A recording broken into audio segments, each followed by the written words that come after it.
Hello out there, and in front of you today is a knife that I've been looking forward to for a good amount of time. This is the follow-up to the CRKT Pilar. This is the large Pilar, and this knife was released with 3 different configurations. The one that I have here is completely blacked out in D2 tool steel. So what we have is a black coated blade, black G10 handle scales, black hardware and clip, and black coated lock side. The other 2 configurations are both in 8CR 13 MOV.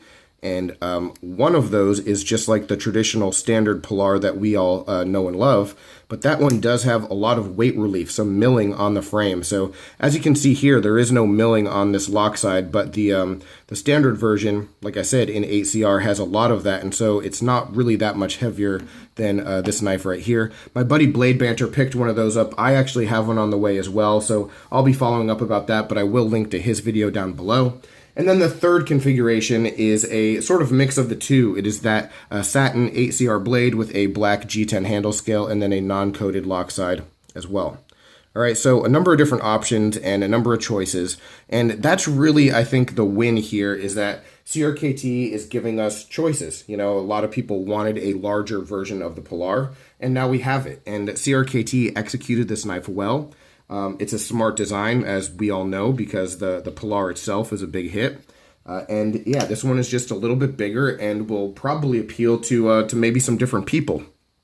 Now, that said, I've already heard a number of people talking about this, and I 100% agree that the large Pilar, it really isn't that large. You know, some of the differences in size are negligible.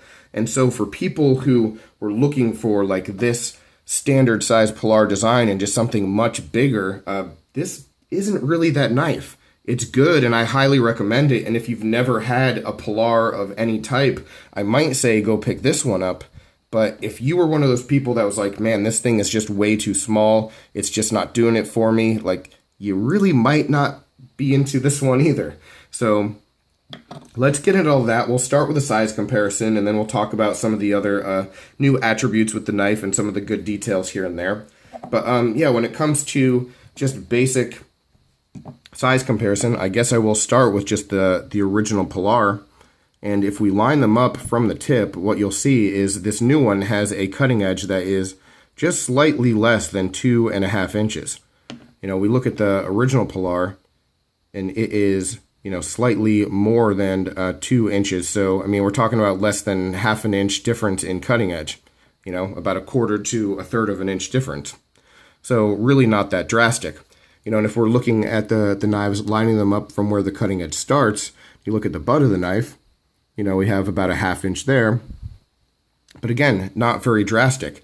And all of that difference, if, you know, we set the knives on top of each other, all that difference is really just in the tip and the butt. You know, the middle of the knife where the pivot is and the forward choil, none of that is really changed in size. There is a little bit difference in height, but it's like, it's very, very negligible. So overall, I mean, this is very similar, and it feels similar to the original knife, which for me was extremely ergonomic. You just have a little bit more space and a little bit more distance from what you're cutting with that extra length at the end, but it's really not that much. So again, just wanted to make that very, very clear. We'll keep talking about that as the video goes on because it is a really important talking point, I think. But other size comparisons with this guy, here is a Benchmade Mini Griptilian. Other stuff I have just sitting on the table, CRKT Caligo.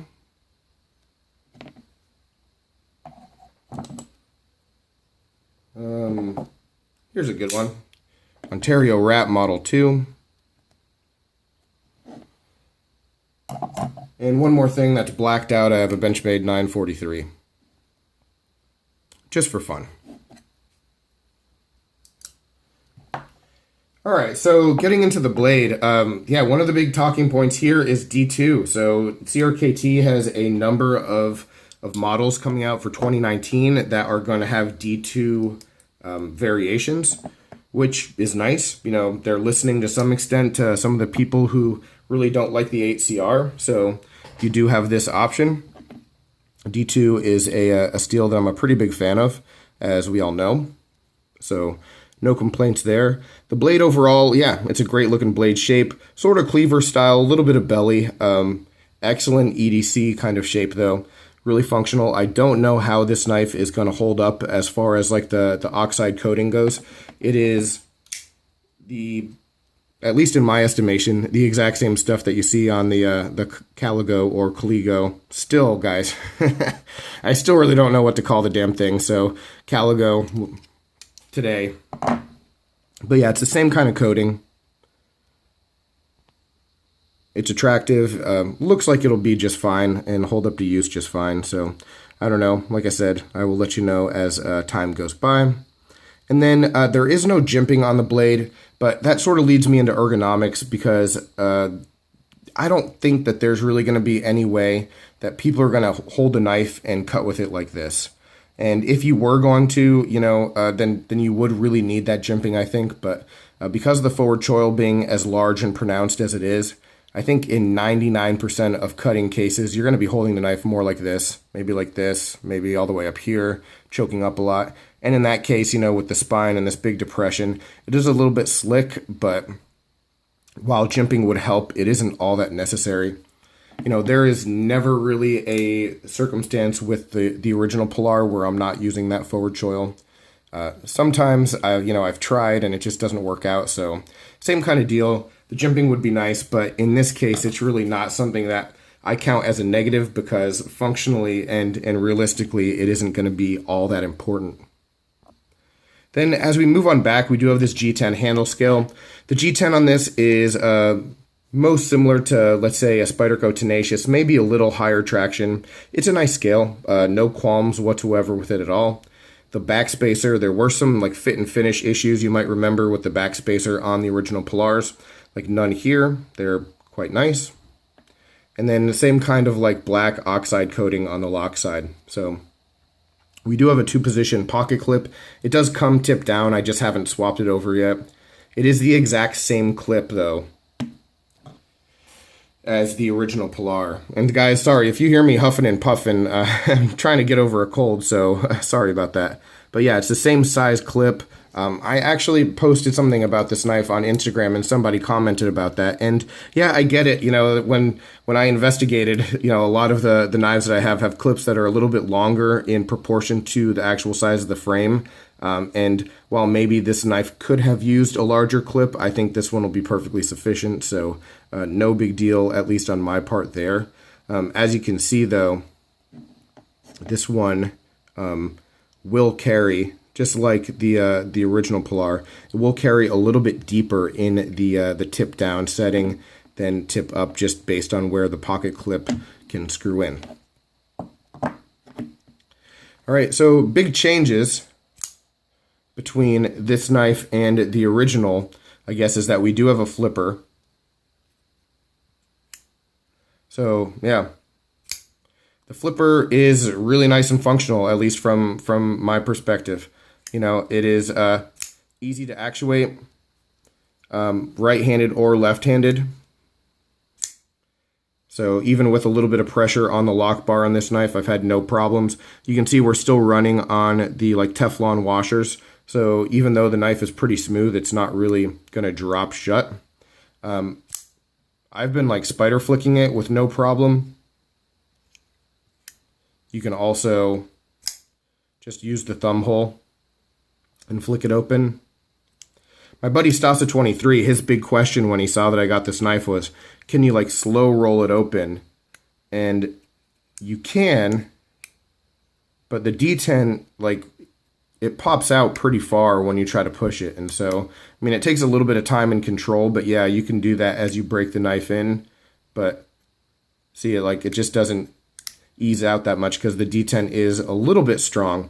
But I think once I like lubricate this up, I'll really have the thing flying even better than it is. But for my purposes, it's perfectly functional. Now, my big concern, and I was nervous about this knife, guys. I was pretty nervous about picking it up because one of the things that maybe I've never really talked about with the original Pilar, but one of the fit and finish issues with this knife, the QC problems, is that a lot of these frame locks had like lock rock They just didn't lock up perfectly. And I'd been very fortunate with like the dozen plus. I mean, I probably had 20 different Pilars that I've had. Most of them have been very good. This one actually, the S35VN version that I picked up, this one has movement. And I was concerned because, you know, CRKT, I've said in the past, they kill it with the frame locks. The stainless steel frame locks, I think they do a great job. And the Pilar was probably the most inconsistent knife from them that I'd ever had. And I was worried that this knife might not lock up right. It might not be like sturdy or strong. And it seems, at least after a day or so, to be perfectly fine. The lockup is great on this. It came with nothing up and down, nothing really side to side. Yeah, so they did a good job executing this knife. Again, this is just the one that I have, and this is my perspective. But the stuff with the original Pilars, it wasn't something that you'd use it for a couple weeks and then all of a sudden that play or that lock rock would start. I mean, that would be immediate right out of the box. You'd be like, shit, I got a bad one. So not the case here with the larger Pilar. So the question then is who is this knife going to be for, you know, and who is going to get this? And I really think that if CRKT could rewind a few years, what they would want to do is release this knife first. You release this knife first. This is the Pilar. Eventually, you release this one and call it the Mini. And then down the road, you release an even bigger one, and that one is the Large. Because calling this one the Large, it's a misnomer. It isn't really accurate.